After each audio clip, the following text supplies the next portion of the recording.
नमस्कार, मैं सुरांधा आप सभी दर्शकों का अन्नदाता कार्यक्रम में स्वागत करती हूं। किसान भाइयों, हम अपने कार्यक्रम के माध्यम से रोजाना नई नई कहानियों को दिखाते हैं ताकि इसका लाभ हमारे किसान भाई उठा सकें और समृद्ध हो सकें।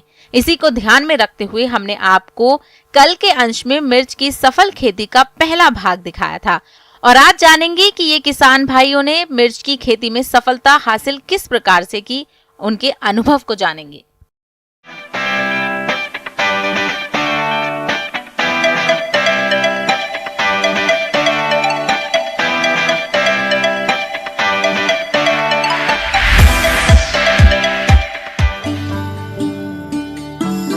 खेती किसानी से जुड़े करोड़ों किसान भाई दिन रात मेहनत करते हैं और मुश्किल से अपनी और अपने परिवार की जरूरतें पूरी कर पाते हैं। वहीं कुछ किसान ऐसे भी हैं जो सही तकनीक को अपनाकर सही प्रबंधन करके अच्छा मुनाफा कमाते हैं। कुछ ऐसा ही कर दिखाया है इस किसान ने, जो कोरोना जैसी विपरीत परिस्थितियों के बावजूद भी मिर्च की खेती से अच्छी आय कमा रहे हैं। तो ये किसान भाई कैसे करते हैं मिर्च की खेती, जानते हैं उनके अनुभव। मैंने ये आधी बीघा मिर्च लगाई थी और एक नवंबर को इसकी पौध तैयार की और पौध तैयारी के साथ ही खेत की तैयारी शुरू कर दी। सबसे पहले गोबर की खाद डाली, उसके बाद मुर्गी की बीट और ऊन की डस्ट डाली लगभग 5-6 कुंटल। उसके बाद हल से उसकी जुताई की। 4-5 जुताई के बाद खेत तैयार हो गया और फिर बेड तैयार किए और बेड तैयार करने के बाद उस पर ड्रिप की पाइपलाइन बिछाई और फिर मल्चिंग लगा के और फिर पौध हमने लगानी शुरू की। इस तरह से 1 नवंबर को पौध तैयार की थी और 1 जनवरी को हमने उस पौध को बेड में लगाना शुरू कर दिया। और जब हमने पौध लगाई बेड में, उससे आधा घंटा पहले पानी चला दिया ड्रिप में। इसके बाद हमने उसकी रुपाई की पौध की और फिर आधा घंटा और लगभग बाद में पानी चलाया। इसके बाद दूसरे दिन हमने गुड़ का घोल बना के ड्रेंचिंग की ऊपर से। उस ड्रेंचिंग का फ़ायदा ये है कि पौधे को शुरुआत में अच्छा पोषण मिल जाता है। इसके बाद 5 और ड्रेंचिंग की हमने, वो अलग अलग दवाइयों की, और फिर लगभग 10-15 दिन के बाद में ड्रिप से पानी नियमित रूप से चालू किया। मिर्च की फसल से अधिक पैदावार लेने के लिए ये किसान भाई फसल में कौन कौन से खाद, उर्वरकों और दवाओं सहित कौन कौन से प्रबंधनों को करते हैं, जिससे इन्हें अच्छी गुणवत्ता की भरपूर पैदावार मिलती है। चलिए ये भी जान लेते हैं। मिर्च की खेत में सिंचाई का बड़ा महत्व होता है। तो पहली सिंचाई तो जिस दिन पौध लगाई उसी दिन लगभग 1 घंटे चलाया।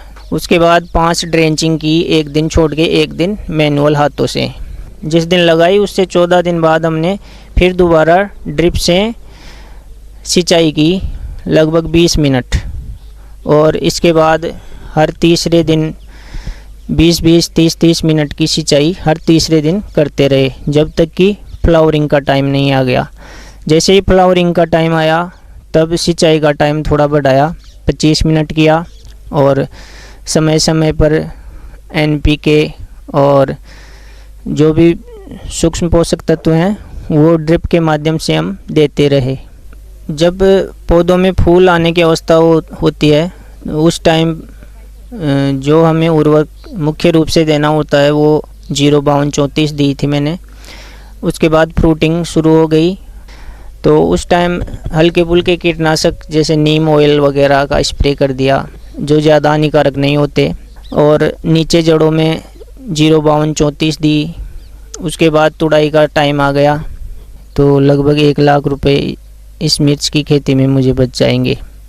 इस साल अगर मिर्च की खेती को देखा जाए तो दूसरे हमारे जो कृषि के सहायक कार्य हैं जैसे दूध उत्पादन, पशुपालन, उनको देखते हुए मिर्च ने हमें अच्छा मुनाफा दिया। ब्रेक के बाद आप सभी दर्शकों का अन्नदाता कार्यक्रम में स्वागत है। चलिए अब रुक करते हैं अगली कड़ी की ओर। औषधीय फसलों के अंतर्गत हमारे जिन किसान भाइयों ने सतावर की खेती की है उससे अधिक उत्पादन प्राप्त करने के लिए फसल में किए जाने वाले सभी कार्यों को सही समय पर करना जरूरी होता है।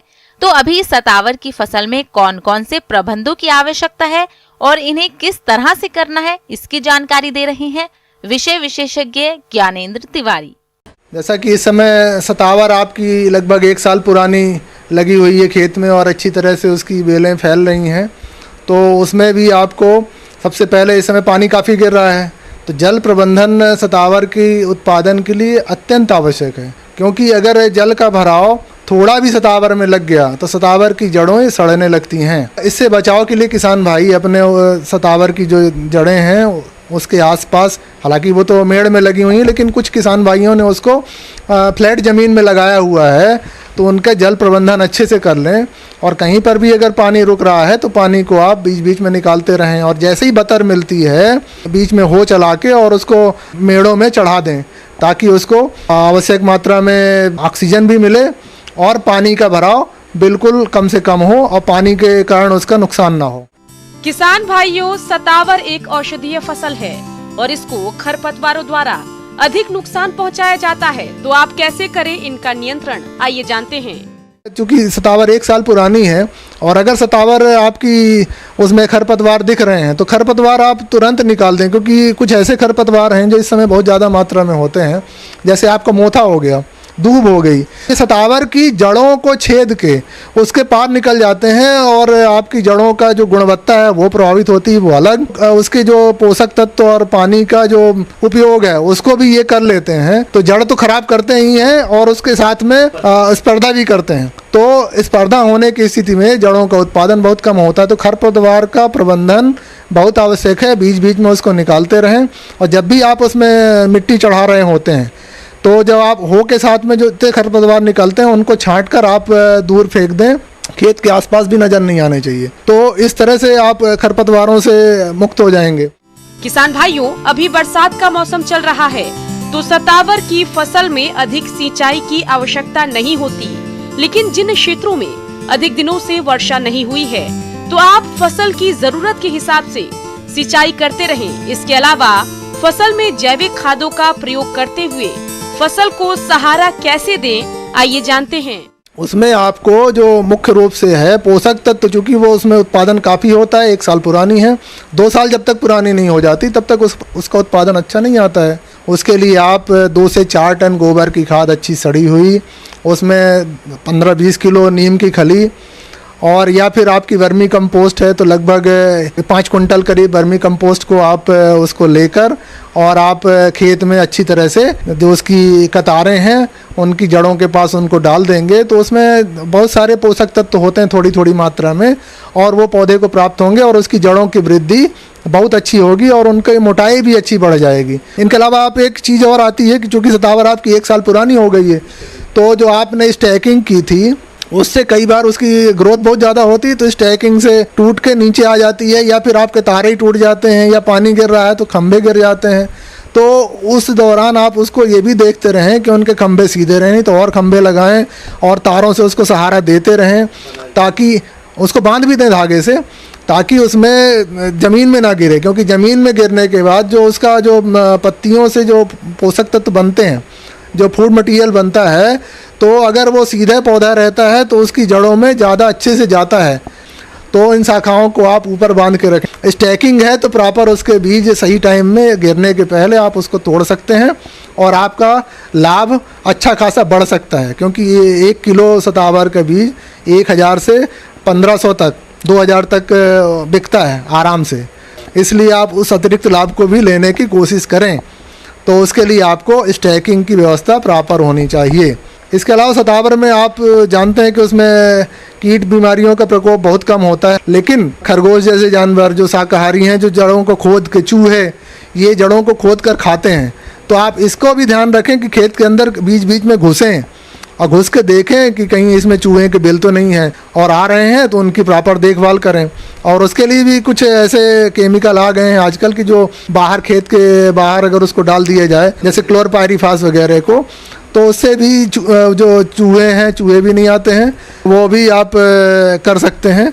तो आपको उसमें कहीं दिक्कत नहीं आएगी। इस तरह से आप जब आप इस समय की सही उपयोग करेंगे तो आपके सतावर का उत्पादन बहुत अच्छा होगा और आप अच्छा लाभ कमा पाएंगे। मौसम के अनुसार प्रबंधनों पर ही टिकी है आपकी खेती बाड़ी, इसलिए मौसम पूर्वानुमान और उस पर आधारित साप्ताहिक कृषि सलाह इस प्रकार है। कृषि मौसम विभाग भारत सरकार एवं कृषि विश्वविद्यालय द्वारा प्राप्त मौसम पूर्व अनुमान के आधार पर किसान भाइयों को सलाह दी जाती है कि कोरोना के गंभीर फैलाव को ध्यान में रखते हुए किसानों को तैयार सब्जियों की तुड़ाई और अन्य कृषि कार्यों को करते समय सरकारी दिशा निर्देशों का पालन करें। व्यक्तिगत स्वच्छता, मास्क का उपयोग, उचित अंतराल पर साबुन से हाथ धोने तथा सामाजिक दूरी बनाए रखने पर विशेष ध्यान दें। किसान भाइयों को सलाह दी जाती है कि वे कपास में लगने वाली सफेद मक्खी की नियमित रूप से निगरानी करते रहें। यदि फसल पर मक्खी का प्रकोप दिख रहा हो तो इसकी रोकथाम के लिए इमिडाक्लोरोपिड 1 मिलीलीटर दवा प्रति 3 लीटर पानी में मिलाकर फसल पर छिड़काव करें। इस समय फसल में मिलीबग कीट को रोकने के लिए फसल के चारों ओर उगने वाली खरपतवार को हटा दें। धान के खेतों में 3 से 5 सेंटीमीटर तक जल स्तर बनाए रखें। जिन खेतों में धान की फसल टिलरिंग स्टेज पर है वहां पर 5 से 10 सेंटीमीटर पानी का स्तर बनाए रखें। इस समय मौसम में आर्द्रता और बादल की स्थिति के कारण फसल पर ब्लास्ट रोग का प्रकोप हो सकता है। इसकी रोकथाम के लिए एजॉक्सिविन तथा डाइफेनोकोनाजोल 1 मिलीलीटर प्रति लीटर पानी में घोल बनाकर छिड़काव करें। इस समय ग्वार की फसल में जीवाणु झुलसा रोग का प्रकोप हो सकता है।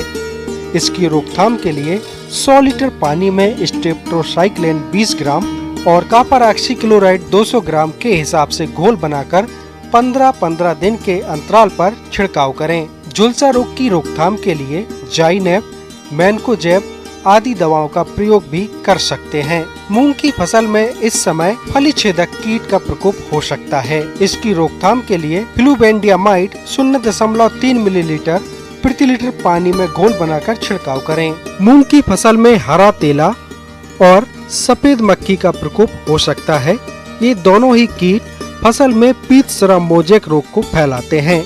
इसकी रोकथाम के लिए डाइमेथोएट दवा 250 मिलीलीटर प्रति बीघा की दर से छिड़काव करें। प्रदेश के जिन किसान भाइयों ने मूंगफली की फसल लगा रखी है वे फसल की सतत निगरानी करें, क्योंकि इस समय मूंगफली में टिक्का रोग हो सकता है। इसकी पहचान पत्तियों पर भूरे काले धब्बे दिखाई पड़ते हैं। यदि ऐसे धब्बे आपकी फसल पर दिखाई दे रहे हों तो हेक्साकोनाजोल 5 EC या प्रोपिकोनाजोल 25 EC 1 मिलीलीटर दवा प्रति लीटर पानी की दर से घोल बनाकर छिड़काव करें। अगर बुआई के समय आपने जिप्सम का प्रयोग नहीं किया है तो खड़ी फसल में जिप्सम 250 किलोग्राम प्रति हेक्टेयर की दर से खेत में मिला दें। किसान भाई को सलाह दी जाती है कि वे अभी मूली की पूसा चेत की, पूसा रश्मि, पालक की पूसा भारती, ऑल ग्रीन, सलजम की सफेद नंबर 4 आदि किस्मों की बुआई कर सकते हैं। प्रदेश के जो किसान पशुपालन व्यवसाय से जुड़े हैं उनके लिए सलाह दी जाती है कि पशुओं को इस समय खुले में न बांधें। बरसात के मौसम में उगने वाले हरे चारे अत्यधिक मात्रा में पाए जाते हैं, जिस कारण पशु इनका ज्यादा सेवन कर लेते हैं, जिससे पशुओं में डायरिया होने की संभावना बढ़ जाती है। इसलिए पशुओं के आहार में सूखे चारे का समावेश करें। इसके साथ ही पशुओं के आहार में मिनरल मिक्सचर एवं विटामिन का समावेश करें। यदि अधिक वर्षा के कारण खेत में जल भराव हो रहा हो तो तुरंत ही जल निकास की व्यवस्था करें। साथ ही किसी भी कीटनाशक का छिड़काव करते समय वर्षा होने की संभावना को देखें। यदि वर्षा होने की संभावना हो तो छिड़काव न करें। आलू का प्रयोग आहार के रूप में लगभग हर घर में रोज ही किया जाता है, इसलिए आलू की मांग हमेशा बनी रहती है। प्रदेश में आमतौर पर आलू की खेती अक्टूबर में की जाती है, जो फसल फरवरी या मार्च में तैयार होती है। लेकिन आपके खेत अगर इस समय खाली हैं, तो आप अगेती आलू की खेती करके अच्छा मुनाफा कमा सकते हैं और आलू के बाद रबी फसलें भी उगा सकते हैं। तो आइए उगेती आलू की खेती पर विस्तार से जानते हैं कार्यक्रम के इस विशेष अंश में। भारत में आलू का उत्पादन मुख्यतः सब्जी के लिए किया जाता है। यहाँ कुल उत्पादन का करीब 90% सब्जी के रूप में प्रयोग किया जाता है। इसके अतिरिक्त इससे अच्छे प्रकार का स्टार्च और अच्छा प्रोटीन भी मिलता है। अगेती आलू की बुवाई का उपयुक्त समय 15 सितंबर से 10 अक्टूबर है। इसकी खेती के लिए अच्छे जल निकास वाली दोमट तथा बलुई दोमट मिट्टियां जिसमें जैविक पदार्थ अधिकांश मात्रा में हो उपयुक्त होती है। खेत की तैयारी के समय एक जुताई मिट्टी पलटने वाले हल से और 2 जुताइयां देसी हल या कल्टीवेटर से करके पाटा लगाकर खेत को भुरभुरा और समतल कर लेना चाहिए। अब बात आती है खाद और उर्वरक प्रबंधन की। तो 20 टन सड़ी हुई गोबर की खाद और 250 किलोग्राम यूरिया, 180 किलोग्राम डीएपी और 170 किलोग्राम एमओपी का आप प्रयोग करें, जिसमें यूरिया की 80 किलोग्राम और अन्य खाद उर्वरकों की पूरी मात्रा बुवाई के समय दें और शेष बची यूरिया की 170 किलोग्राम मात्रा का प्रयोग आप 30 से 35 दिन की खड़ी फसल में करें। किसान भाइयों, अगेती आलू की खेती के लिए आप कुफरी अशोका, कुफरी चंद्रमुखी, कुफरी पुखराज, कुफरी सूर्या, कुफरी बहार प्रजातियों का चयन करें, जो 75 से 85 दिनों में तैयार होती है और इनकी औसत उपज 200 से 250 क्विंटल प्रति हेक्टेयर होती है। जहां तक बीज दर की बात है तो 10 ग्राम वजन वाले कंदों का 12 से 15 कुंतल और 30 ग्राम वजन वाले कंदों का 25 से 30 कुंतल प्रति हेक्टेयर कंदों की आवश्यकता पड़ती है। किसान भाइयों, कंदों को हमेशा किसी प्रमाणित संस्था से ही खरीदें।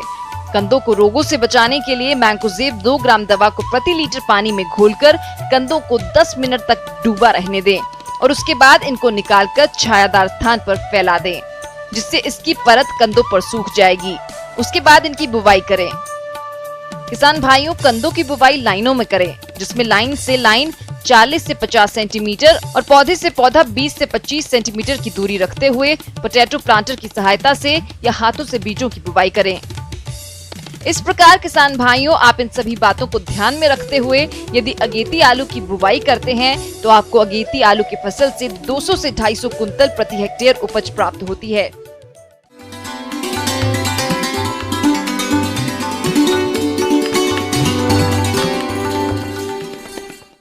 अन्नदाता हेल्पलाइन निःशुल्क फोन संपर्क सेवा के माध्यम से आपके द्वारा पूछे गए प्रश्नों में से 1 या 2 महत्वपूर्ण प्रश्नों को हम अपने कार्यक्रम में शामिल करते हैं। इसी के तहत आज का चयनित प्रश्न और उसका जवाब इस प्रकार है।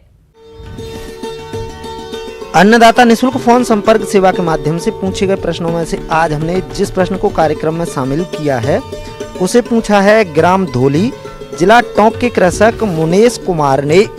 आप मुर्गियों में होने वाली कॉक्सीडियोसिस बीमारी के बचाव के बारे में जानकारी चाहते हैं, तो मुनेश कुमार जी आपकी जानकारी के लिए प्रस्तुत है कार्यक्रम का ये अंश। नमस्कार किसान भाइयों, जैसे कि हम लोग देख रहे हैं कि अब बरसात का मौसम समाप्त हो रही है और आस्ते आस्ते ठंड की शुरुआत हो रही है और इस परिस्थितियों में जो किसान भाई मुर्गी पालन कर रहे हैं उनके लिए इस मौसम में कुछ परेशानी आती है। जैसे कि देखा जाता है इस मौसम में कि खासकर मुर्गी का जो बिछावन है वो गीला रह जाता है। गीले रहने के कारण एक बीमारी है जो मुर्गियों में बहुत ज़्यादा मृत्यु दर का कारण बनती है, जिसे हम लोग कॉक्सीडियोसिस या रक्त पेचिश या खूनी पेचिश के नाम से भी हम लोग जानते हैं, जो कि बहुत ही जानलेवा बीमारी है मुर्गियों के लिए। ये प्रोटोजोआ जनित रोग है जिसके कारण चूजों में अधिक मृत्यु दर तथा पठौरों में देरी से अंडा देने की अवस्था तथा वयस्क मुर्गियों में अंडा देने की क्षमता में कमी आती है। और ये जो प्रोटोजोआ है ये फैलने का मुख्य कारण बनता है मुर्गी का बिछावन जो अगर गीला रह गया हो या फिर खाने पीने के सामान से फैल सकती है। इस बीमारी में जो मुर्गियों में मुख्य लक्षण देखा जाता है वो देखा जाता है कि इसमें जो दस्त आता है या पेचिश जो होता है वो खूनी लाल रंग का होता है, ये इसका मुख्य लक्षण है। और इसमें देखा जाता है कि चूजा जो होता है वो खाना पीना छोड़ देते हैं और वो क्या बोलते हैं सुस्त होते हैं और पंख झुका कर आँख मुंद कर कोने में बैठ जाते हैं या फिर खाना पीना पूरी छोड़ देते हैं। तो ऐसी स्थिति में और इसके साथ अगर खूनी पेचिश भी हो रहा है तो ऐसी स्थिति में हम ये समझ जाते हैं कि हमारे मुर्गी को कॉक्सीडियोसिस या खूनी दस्त हो गया है। रोकथाम। डीप लिटर पद्धति से बिछावन को सदैव सूखा रखें। यदि बिछावन गीला हो जाए तो उसे तुरंत हटा दें। बिछावन को सप्ताह में 2 बार अवश्य पलटी दें। बाह्य परजीवियों को नियंत्रित रखें। कॉक्सीडियोसिस रोग की जानकारी मिलने पर तुरंत पशु चिकित्सक की सलाह से उपचार करें। इसके अलावा जो क्या होता है, इसके उपचार के लिए हम क्या कर सकते हैं, तो इसके उपचार के लिए बाजार में कुछ दवाइयाँ उपलब्ध है, जिसको कि जैसे कि एम्प्रोलियम सॉल्ट है, मेराजीन, और क्या होता है इसके अलावा और भी जो कुछ दवाइयाँ हैं जो बाजार में उपलब्ध है, इन दवाइयों का प्रयोग हम उसमें दिए गए निर्देश के अनुसार कर सकते हैं, या फिर नज़दीक के पशु चिकित्सक उनसे भी संपर्क कर सकते हैं। तो वो भी इसका जो क्या होता है सही उपयोग जो है या सही तरीका क्या है देने का, दवा देने का, वो भी बता देंगे। या फिर हम जो क्या होता है जो भी दवा लेंगे उसके ऊपर भी निर्देश लिखा जाता है, उस निर्देश के अनुसार भी हम ये दवा देकर मुर्गियों को कोक्सीडियोसिस से बचा सकते हैं। किसान भाइयों, अन्नदाता आपकी सेवा के लिए संकल्परत है। कृषि संबंधित समस्या एवं सुझावों के लिए आप हमें इस पते पर संपर्क कर सकते हैं। प्रोड्यूसर अन्नदाता, news 18 Rajasthan, Ramoji film city, Hyderabad 501512।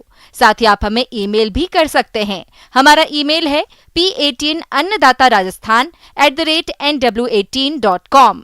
इसके अतिरिक्त आप हमें निःशुल्क हेल्पलाइन नंबर 18004192-155 पर सोमवार से शनिवार सुबह 10 बजे से शाम 4 बजे के बीच संपर्क कर सकते हैं।